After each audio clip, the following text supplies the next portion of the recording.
Hi friends, welcome to EBINS tips. எல்லாரும் நல்லா இருக்கீங்களா?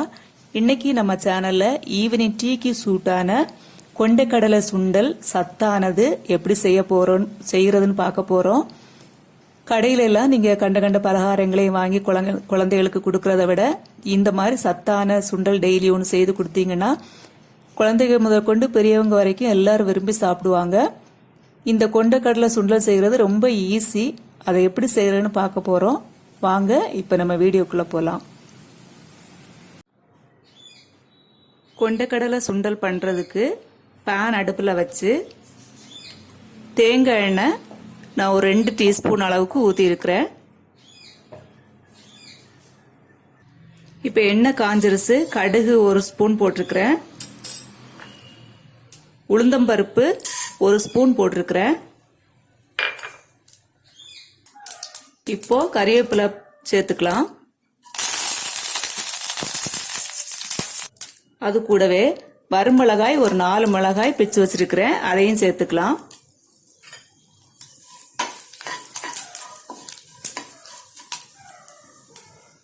கொஞ்சம் வறுத்துக்கிட்டு ஒரு பெரிய வெங்காயம் கட் பண்ணி வச்சிருக்கிறேன், அதையும் சேர்த்து வதக்கிக்கலாம்.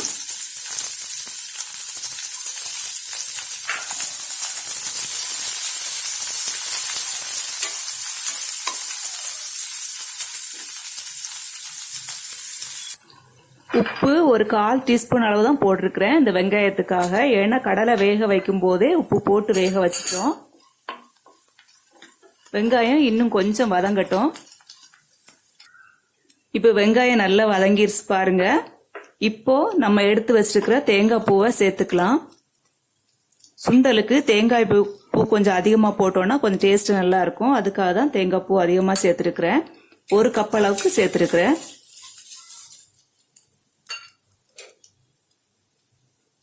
இப்போ நம்ம வேக வச்சிருக்கிற சுண்டலை இதில் போட்டு மிக்ஸ் பண்ணிக்கலாம். சுண்டல் நான் ஏற்கனவே 3 விசில் விட்டு வேக வச்சு எடுத்து வச்சிருக்கிறேன்.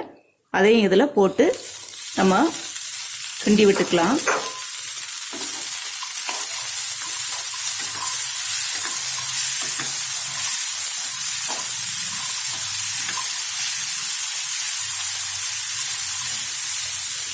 சுண்டலுக்கு தேங்காய் தான் டேஸ்ட் கொடுக்கறது. வேற எந்த மசாலாவும் நம்ம இதில் ஆட் பண்ணல.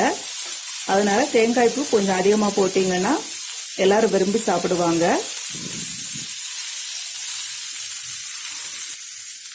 இப்போ நம்ம ஸ்டவ்வை ஆஃப் பண்ணிக்கலாம். அவ்வளோதான், நமக்கு சுண்டல் ரெடி ஆயிடுச்சு. கொண்டைக்கடலை சுண்டல் ரெடி ஆயிடுச்சு. இதே மாதிரி நீங்களும் வீட்டில் பண்ணி சாப்பிடுங்க. கடை பலகாரம்லாம் வாங்கி குழந்தைகளுக்கு கொடுக்கறத விட இந்த மாதிரி சுண்டல் பண்ணி கொடுத்தீங்கன்னா விரும்பி சாப்பிடுவாங்க. சத்தும் கூட. அதனால டெய்லி ஒரு சுண்டல் பண்ணுங்க. ஓகே ஃப்ரெண்ட்ஸ், இந்த வீடியோ உங்களுக்கு பிடிச்சிருந்தா லைக் பண்ணுங்க, உங்க ஃப்ரெண்ட்ஸுக்கு ஷேர் பண்ணுங்க. அப்படியே சப்ஸ்கிரைப் பண்ண மறந்துடாதீங்க. பெல் பட்டனையும் பிரஸ் பண்ணி ஆல் ஆப்ஷனை பிரஸ் பண்ணீங்கன்னா நம்ம போடுற வீடியோஸ் நீங்க உடனே உங்களுக்கு நோட்டிபிகேஷன் வரும், நீங்க பாத்துக்கலாம். தேங்க்யூ ஃபார் வாட்சிங். நெக்ஸ்ட் வீடியோல இன்னொரு யூஸ்ஃபுல்லான ரெசிபியோட உங்களை சந்திக்கிறேன்.